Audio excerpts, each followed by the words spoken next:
Gil, I know you just met Mirla and you got a lot of patience right now, but I see that running out real soon.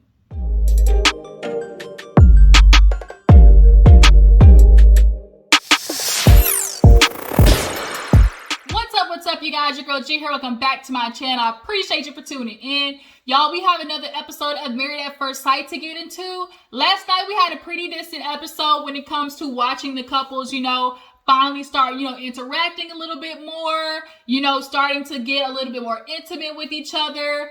But this episode definitely started showing a few cracks in some of these couples, y'all. Right now, although I feel like the experts did way better than they did last season when it comes to pairing, a few of these couples, I'm just gonna lay it out. Top 3 right now that I'm concerned about. Number one, Mirla and Gill, y'all. Mirla is gonna drive me up a wall. I get it. I'm starting to understand now why she's single. We'll get into it when we talk about the episode. So number 1, Mirla and Gill. Number 2, I would have to say Jose and Rachel. And I'm saying Jose and Rachel because we're seeing Rachel kind of fight this whole, head of the household. He's going to control everything. I'm an independent woman. She keeps bringing it up. And I understand, girl boo-boo. I understand why. Couple of these men be having you concerned that they walk out and they decide they want to go see the next floozy down the street. You don't want to have that chance of you not being able to be stable on your own 2 feet. So I get it, independent woman, it up, boo-boo, but you're gonna have to allow him to, you're just gonna have to trust him. And I think she's gonna have a hard time with that. And that's why I'm putting them at, number 2. Number 3, I'm low-key going to say a tie between Michaela and Zach, unfortunately, and Brett and Ryan, you guys. So, although Johnny and Bao definitely have some differences you can see, I just think Johnny and Bao will go through those growing pains, but are willing to go through it with each other. Michaela showed a couple of tendencies this episode that really had me looking at her like, a word? Like, that's how you act? Okay. I peep. Like, okay, I see it.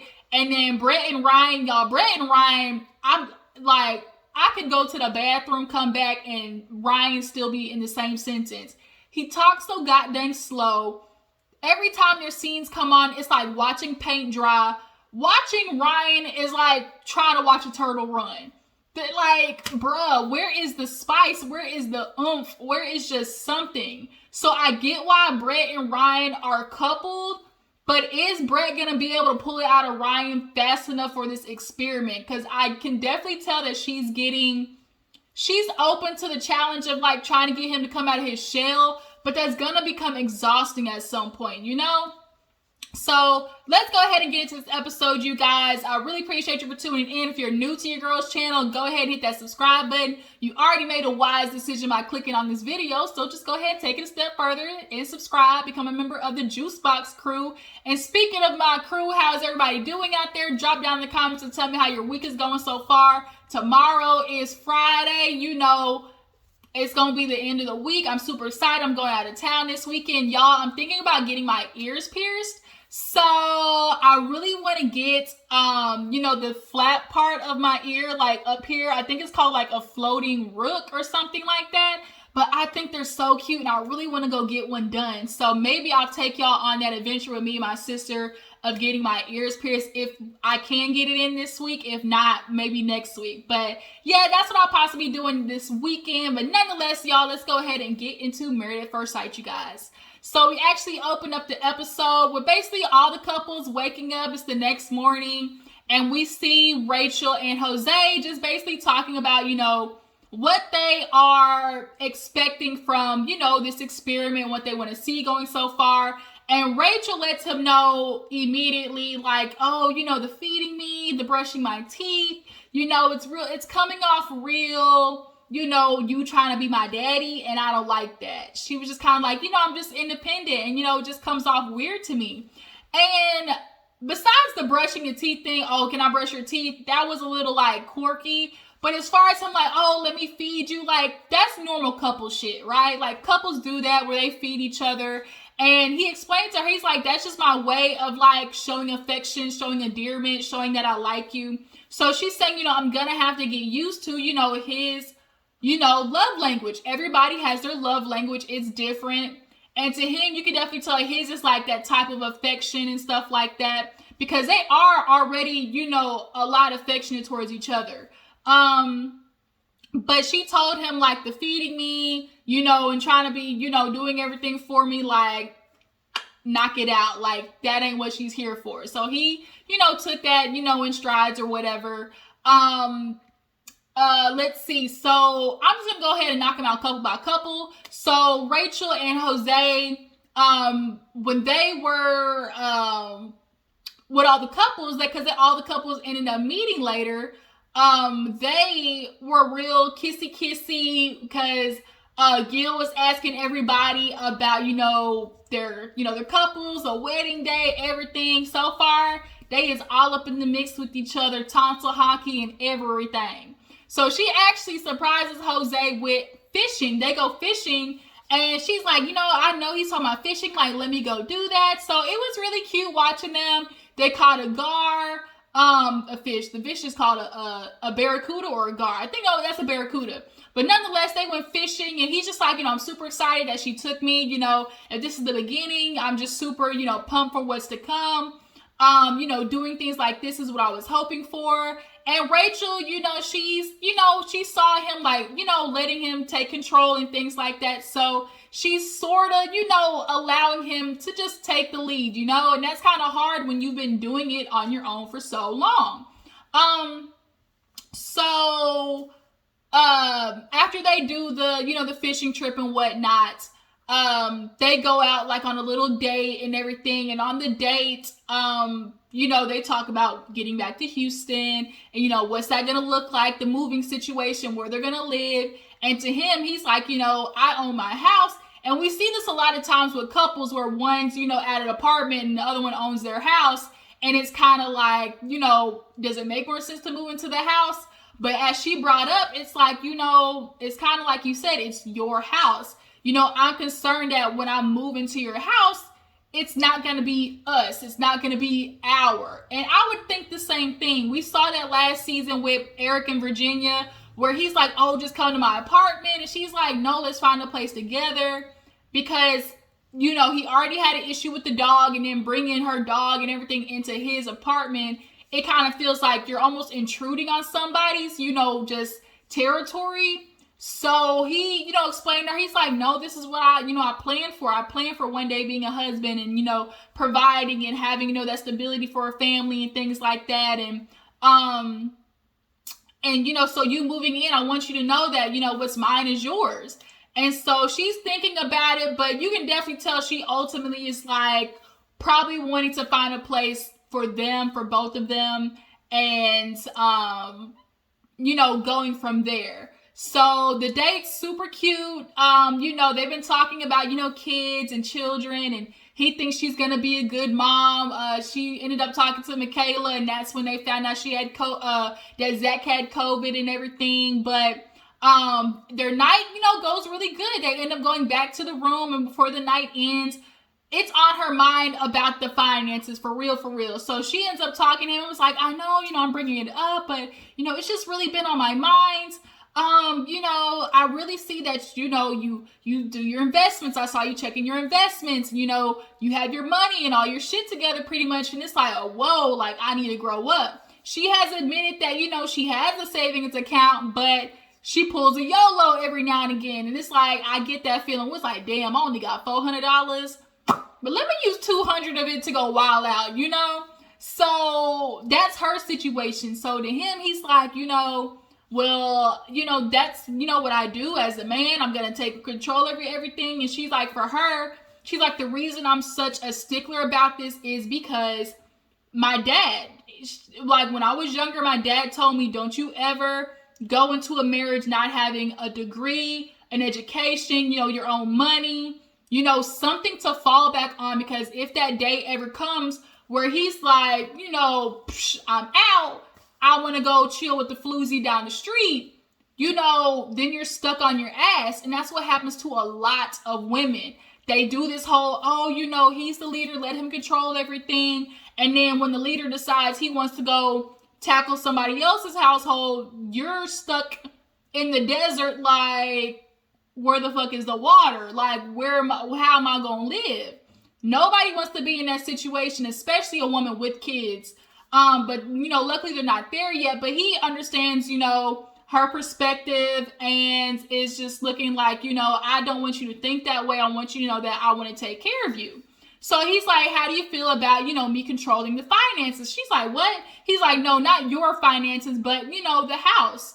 And she's like, look, I want this to be 50-50, us, you know, contributing together. You know, maybe you can help me, like, as far as the savings part goes. And then they started talking about bank accounts. And I'm more on Rachel's side with this one, as in we have a joint account, but still both of us have our independent accounts outside of that, right? But he's feeling, oh, we have a joint account, and then after everything is paid, what's left, you know, you just take out for whatever you need. And so for her, it's like, that kind of feels like an allowance. And I get it. It's like, if I want to get something, like, I don't want to pull from it where you can see, like, I want to pull from my own goddamn account and, you know, let it be what it is. So she's a little concerned with that aspect. But as of right now, the affection is good for both of them. She actually fed him, you know, dessert and stuff like that. And he's like, she gonna let me feed her one day or whatever. So as of right now, although, you know, Rachel and Jose are good, I definitely see some, you know, some hurdles coming up real soon. So let's go ahead and move on to Johnny and Bao. You guys, I just love Johnny and Bao. I'm optimistic about them.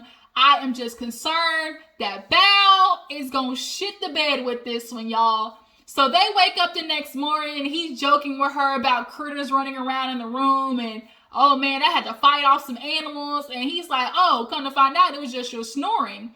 And she was like, what? And for Bao, her snoring is an insecurity. You can't control it. Shit, when you knocked out, right? So she was like, no, like, don't be joking about it. And he was like, okay. So then they end up waking up, going outside, and she's just talking about how, you know, everything's going good so far. You know, she sees herself, you know, getting out, you know, growing intimacy.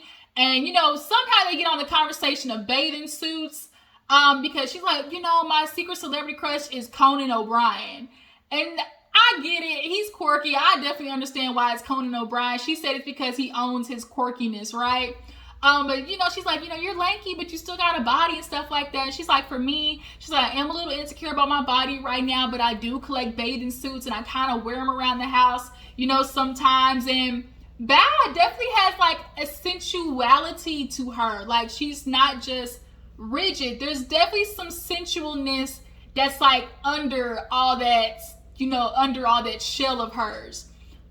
So they end up, when all the couples meet together, you know, they're super cute, and, you know, they tell Gill, you know, that they kissed at the aisle and everything. And then when it's time to get in the pool, she puts sunscreen on Johnny, and then when it's her turn, she gets out of the bathing suit, and I'm like, Bao, you got a little body on you, okay? Her little booty cheeks and whatnot. And Johnny was like, he's like, I'm really trying to listen to what she's saying, but Bao got that ass, you know, the things like, the things, you know, for Ryan, it was like, that ass though, really?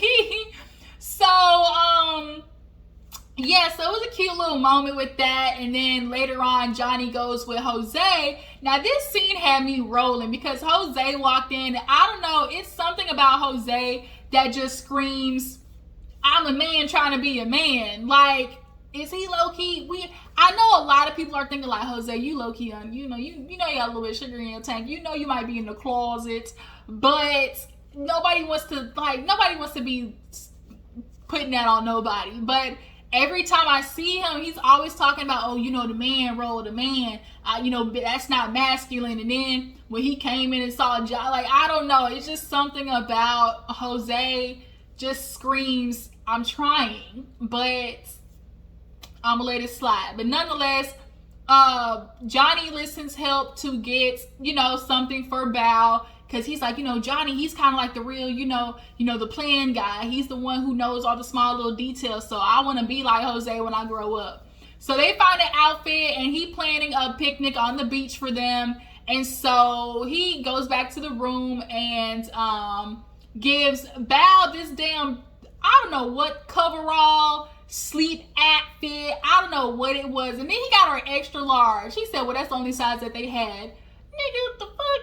You see? Bao is a good extra small and you give her an extra large, bruh, what are you doing? But she was a good sport about it. She put it on. So they go outside, and it's the picnic, and she's like, oh my god, she's like, I've never had a picnic before. I'm just so happy, like, this is so cute.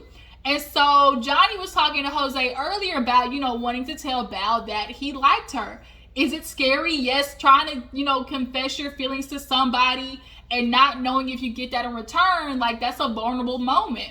So they sit down, and, he's just looking at her, and he's like, Bao, I did this for you because, I'm just excited about how things are going so far. I like everything about you. I just kind of want to let you know, like, I really like you. Like, I like this vibe. Like, I'm feeling you. So then it's like, what's Bao gonna say? I know, we could feel that Bao likes him. But she's just having a hard time getting it across, right? Letting her shield down. But she's like, Johnny, I like you too. And he was like, ooh, like, okay. He's like, it's kind of hard to tell sometimes. He's like, sometimes it's hot, sometimes it's cold. And she's like, really? He's like, yeah. So she was like, I like you. I like how everything's going so far. She's like, we will find things that we won't like about each other. And he lets her know, he's like, yeah, I'm scared. He's like, because I like you, but in the past, I've been on like 100 first dates. When he said that, I was like, ooh, damn, Johnny, you didn't have to tell it was that many first dates. All you could have said was, I went on a bunch of first dates, but he told her 100. I low-key would have been like turned off, but Bao took it as funny because she's like, had you not ghosted me before, I could have saved you all the first dates. Oh, speaking of that, they actually ended up telling all the other couples about them not being strangers. They were like, we actually know each other. And all the couples was like, what? Like, wait a minute. And they explained how they knew each other from college and everything. So all the other couples, thought that was real exciting. But yeah, so at the picnic, she's like, no, I like you. She's like, it's going to be hard, but I just really feel like you're somebody I can grow with. And they end up kissing and stuff like that. So after that, did they do any activity? No.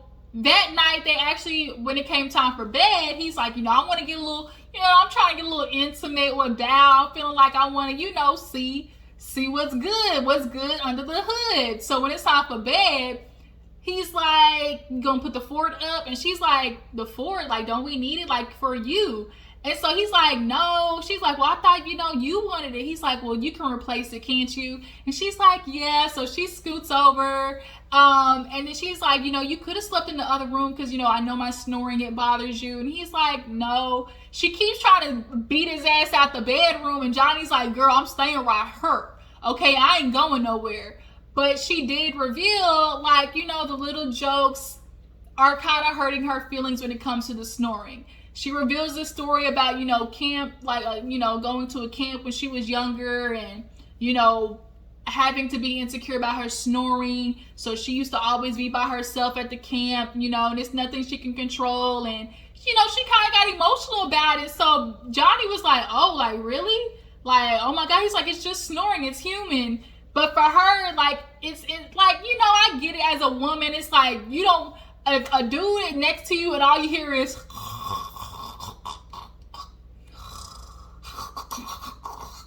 like, don't nobody want to hear that. So I get it. So he's like, I just joke it. Like, when you're in a couple, if you're in that type of relationship where, like, y'all poke fun at each other, y'all be ranking with each other, like, making little jabs is, like, cute, But for her, it's like, don't take no jabs at my snoring because I'm insecure about it. So Johnny, he picked up what she was putting down. And then, you know, they kind of went to sleep after that. I think that was it. Yeah. So moving on, let's go ahead and talk about Brett and Ryan. We're gonna get them hoes out the way. Brett and Ryan, ain't shit going on with y'all. Y'all ain't shit going on with them, y'all. I'm so bored with these two. Like, I am bored. Okay? So Brett and Ryan basically wake up. Conversation is what's going on in the future. You know, what they expect out of each other. Nothing really. You know, Brett and Ryan go outside, I think that morning, and we're talking about her past dating experiences and, you know, going on certain dates and how, you know, he definitely wants kids and shit like that. What else happened with them? I was so bored with them. What happened with them? Oh, so at the couple, when all the couples met at the pool, they basically were just talking about how they kissed at the aisle and everything's slowly but surely growing. They did have a little, you know, massage date later on that afternoon. And Brett was like, I want to get, you know, under the surface with, they've been very surface level because Ryan is moving at a glacial freaking ass pace. So she's like, I need to start digging. So when they go to do the massage, she starts asking him about, you know, okay, you know, so far so good, but what do you want for the future? Like, what are your no-goes? Like kids, you know, how do you feel about relationships in general? And for him, he's like, you know, everything's good so far. We're getting to know each other. You know, I do want kids. You know, that's what I foresee for myself. As far as couples go, like, let me change the subject. Let's talk about intimacy. Ryan for sure is definitely one of those dudes who is smashing without feeling anything. He definitely has just been, you know, let me fuck for a buck type dude. And he's like, you know, I'm very affectionate. Like, I'm very, you know, I'm very touchy-feely and things like that. And she's like, I haven't been with a guy in a couple of years. So to me, I'm moving at a slower pace. I want to get to know you first. Like, I feel like, you know, that's growing, but, you know, let's take our time. So then when they go on a date later, you know, and they start discussing, you know, having kids and stuff, he wants about, you know, 2 or 3 kids. And she's like, you know, if we have them, cool. If we don't, I'm cool with that too. But, you know, just trying to make sure, she's like, I don't want to be a single mom. Like, I want a family. Like, I want a family front.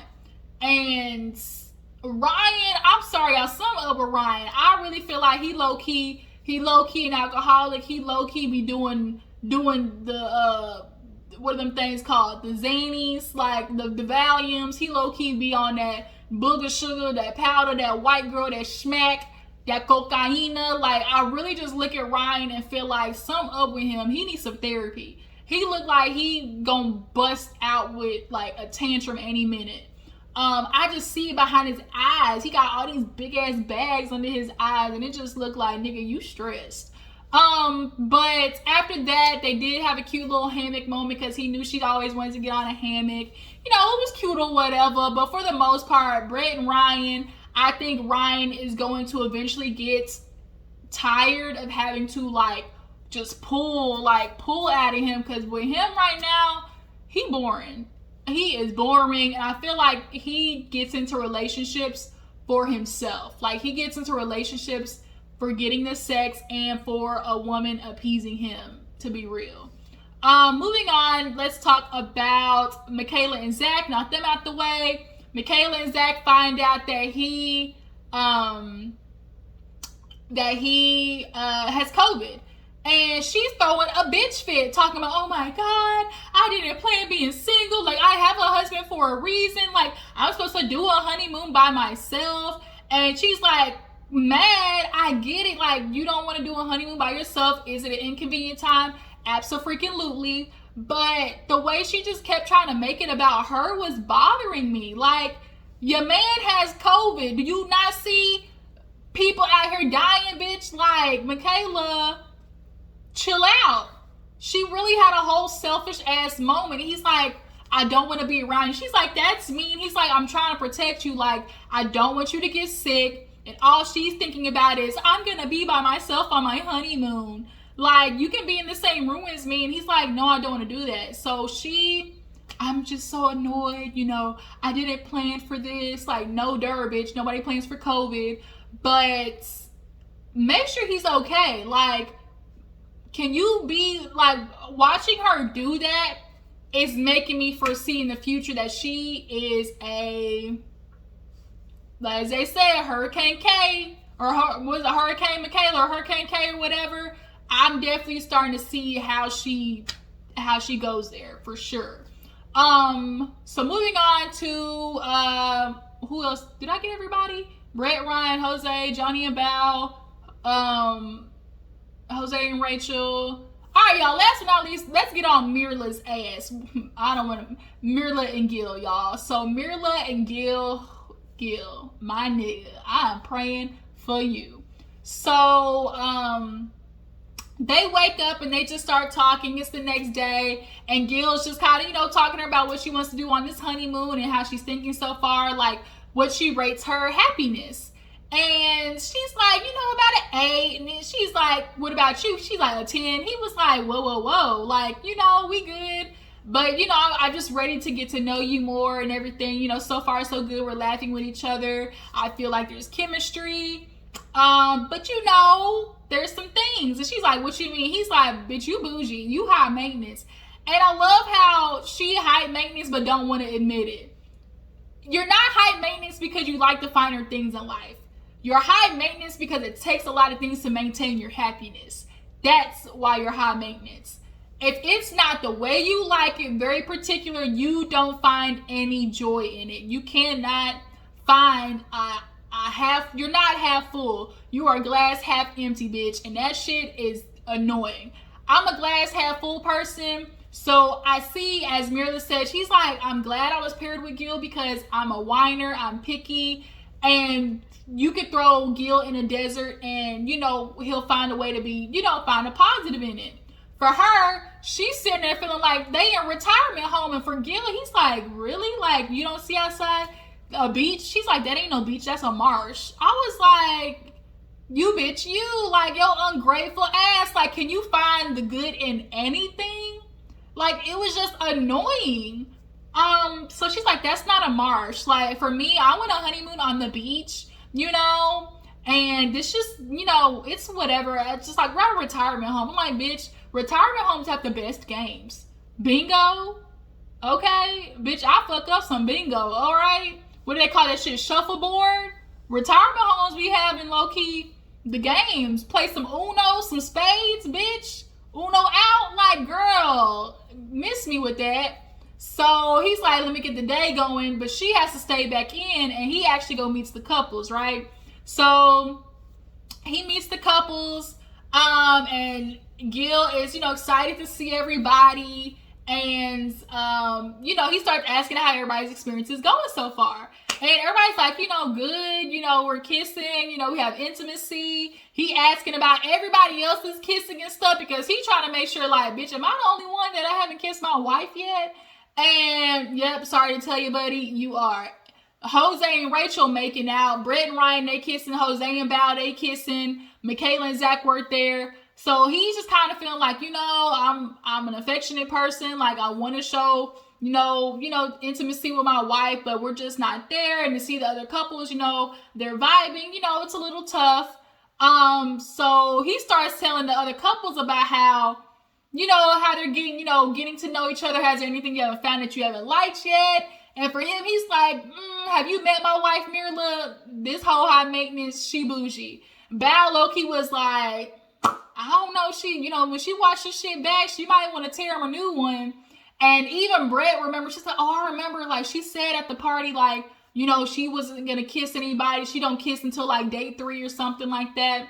So he's letting everybody know, like, okay, how do you guys feel about where we at? Like, do y'all like it? And everybody's like, yeah, like, this is cool. She feel like this retirement home. And everybody started laughing because it's like, Mirla, girl, like, can you find something? She's just one of those people. It's like, if they don't plan it, if it's not exactly the way they gotta have it, then it's like, fuck the whole thing. And I don't like people like that. Like, just because one little thing is missing, you're gonna fuck up the whole rest of the experiment or the whole rest of the experience.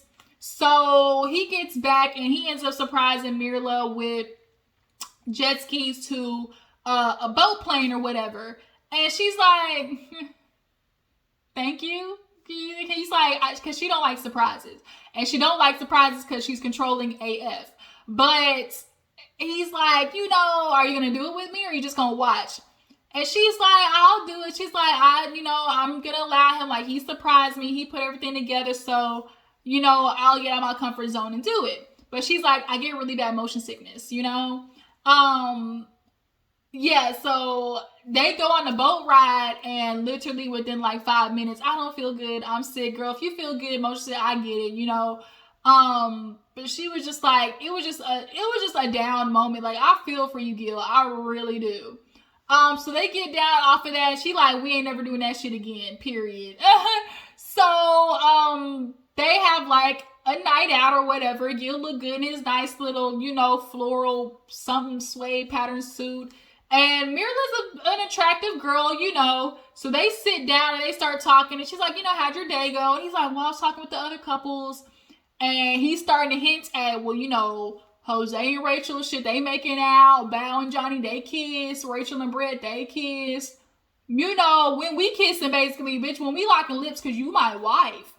And she's like, you're a stranger. And he was like, he's like, for me, it's based off an attraction, stranger or not. Like, if I find you attractive, whatever, reviving, like, I would kiss you. He's like, at our wedding, like, I found you attractive, I would have kissed you. And she's like, but I don't know you. And she's like, men kiss whatever. He was like, man, that ain't true or whatever. But she's like, it is going to take time to grow. He asked her about her previous, serious relationships. And she said 4. And so her having 4 serious relationships, she definitely seems like, oh, she don't do like the situationship. She don't do the fucking around. Like, oh, let me just, have my boo on the side as a cuddy buddy or a friend with benefits. She don't do none of that. She does relationships, period. She lets him know, like, I am touchy-feely. He's like, you feel like you've been touchy-feely with me? She's like, no, like, once I get to know you, once we're cool, once I have, gotten comfortable, then at that point, then she's touchy-feely, real affectionate, it's okay showing intimacy and things like that. But Gill, they start cracking jokes about, how he was like, oh, we at this retirement home, you high maintenance. And she's like, I'm not high maintenance. He looked at her like, bitch, what? Like, have you met you? Like, have you met you? And she like, I just like the finer things in life. So he's asking her about like, what is important to her? Kind of like basically what her love language is. Of course, this hoe says gifts. So he's looking like, of course. So he's like, so what is to you like a gift of appreciation? Is it like a Cartier bracelet? And she's like, continue. Or he's like, could it be a quilt? And she's like, a quilt? He's like, a quilt that I made myself. And she's like, if you give me a quilt, I'm going to be like, check please. And when she said that, I was just kind of like, I was turned off, y'all. And I don't know if whether like production is like just showing Mirla, like this is going to be her pattern and this is how she's going to be portrayed on the show. But another thing is like, they can't portray you that way if you ain't giving them that footage. So it's kind of like, the fuck? Like, really? So, yeah. Gill's kind of like, to me, it's like, bitch, purchasing something and like spending my time and effort, like, if I give you a quilt that I made, like, bitch, it could be a long ass big quilt that you sleep with or, whatever that we use to cuddle on the couch with when we watching a movie. Like, it's the thought behind it. But for her, it's just more, I don't want to say materialistic, but it's just like, I don't know, like, Mirla is just really, like, getting under my motherfucking skin, y'all. So, they go back to the room, and Gill is kind of laughing like, I got a surprise for you. And she's like, Cartier bracelet surprise, or what? And they go outside, and it was macaroons. I guess macaroons, are some favorite cookies of hers and stuff like that. And she's like, oh, and so she goes outside, he's like, he gets, a high out of, surprising Mirla and it going well. And that's a concern for me. It's always going to be like just a challenge to figure out how can I please Mirla? You know, how am I going to find a way to make her happy today? Because if it's not how she wants it, she's a whiner, she's in a bad mood, she doesn't know how to go with the flow, like, she checks out if it's, like, not appealing, like, I don't know how long he's going to be able to keep up with, like, how am I going to find a way to please Mirla this time? But at this moment, she was fucking with the macaroons, them hoes look good, and, you know, they sat down and talked everything. He's like, did I do good? She was like, yeah, you know. He's like, you know, these bougie ass cookies are an example of you. For me, I'm like a classic chocolate chip cookie.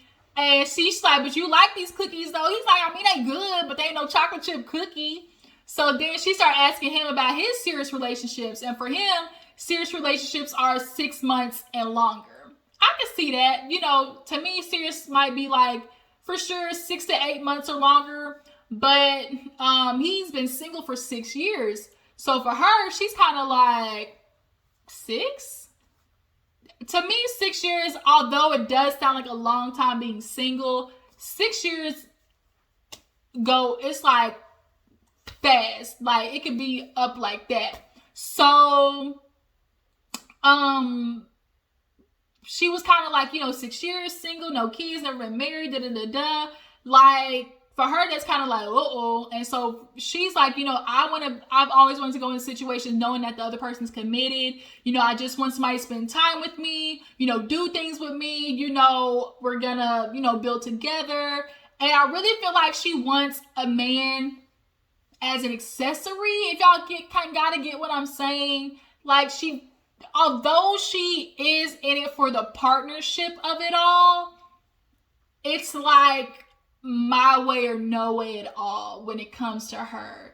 And like, having a man is just like her friend said, it's like a want, not a need, which I totally get. Like, but how do I want to put this? It's like, it kind of seems like she just uses she wants a man to just do what she does, right? And if it don't go what I do, then nigga, I don't need you type stuff. And it's like, that's kind of not how relationships work. At some point, you're gonna have to compromise, Mirla.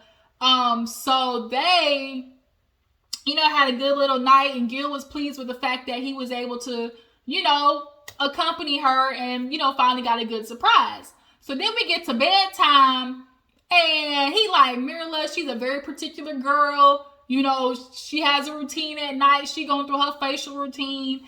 He's sitting there waiting. He's like, it's okay, because I'm a patient guy. And I said, that patient's going to run out real motherfucking soon, okay? I give it a good, you know, 2 weeks before that nigga blow up. And she said that too. She was like, you know, having Gill being paired with me, that's good. You know, he's patient and everything. She's like, I'm just worried, you know, that one day, like, I hope he don't blow up on me one day, which means she's probably had a couple of her relationships do that with her in the past. So it's bedtime, and, you know, they're just sitting there talking, and he's like, oh, you got them, like, you tired or whatever? She's like, yeah, you can see my eyes are closed. And he's like, oh, you got weighted lashes on. She's like, oh my God, like, I can't wait till I get, you know, a lash fill. He's like, a lash fill? She's like, yeah, I ain't trying to look like SpongeBob. He was like, what does that even mean? She's like, SpongeBob got 3 eyelashes. She's like, I don't want to look like that. So he looking at her like, girl, like, what?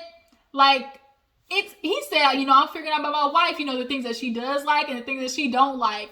The list of things she don't like is a lot longer than the things she do. Like, in the morning, she was talking about the croissants or something like that. Then she ain't liking where they doing their honeymoon at. Like, it was just too much. And Mirla, I'm just so concerned that she is going to lose out on Gill, who really could be a good match for her, because she doesn't know how to, like, just break down the walls a little bit and just kind of go with the flow. Like, don't fuck this up for you, Mirla, because after watching this, it's going to be hard for you to find somebody, because niggas going to be looking at this and like, I don't want to deal with all that. Like, don't fuck this up with Gill, because I really do feel like they could be a good match. But then they go to bed, and he's there like, maybe she'll give me a kiss. Nope. She turned over like this. Like, it was like bedtime. So Gill was like, well, forget it, girl. Turn your light out. I guess it's night-night.